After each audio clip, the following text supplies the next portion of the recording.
Pushpa actor Allu Arjun ఇప్పుడు పోలీసులు arrest చేశారట. కారణం ఏంటి? ఆయన ఏదో సినిమాకి వెళ్ళినప్పుడు బీడులో తల్లి కొడుకు చనిపోయారట. మరి చంద్రబాబు నాయుడు ర్యాలీస్ పెట్టినప్పుడు కందుకూరులో 8 మంది చనిపోయారు. చంద్రబాబుని అరెస్ట్ చేశారా?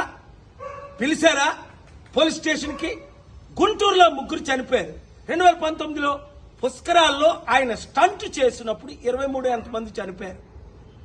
Article 14 violation. వెంటనే అల్లు అర్జున్ ని రిలీజ్ చేయకపోతే నేను కోర్టులో ఫైల్ చేసి పబ్లిక్ ఇంట్రెస్ట్ లిటిగేషన్ వేసి ఆయన్ని రిలీజ్ చేయడానికి ఆయన ఎందుకు అరెస్ట్ చేశారని క్వశ్చన్ చేస్తాను. ఆర్టికల్ 19 నాకు ఇచ్చిన ఫ్రీడమ్ ఆఫ్ స్పీచ్ గా ఈ క్వశ్చన్స్ నేను అడుగుతున్నాను. ఈ వీడియో మీడియా మిత్రులు అందరికీ షేర్ చేయండి. ప్రజాస్వామ్యాన్ని కాపాడదాం. Political corruption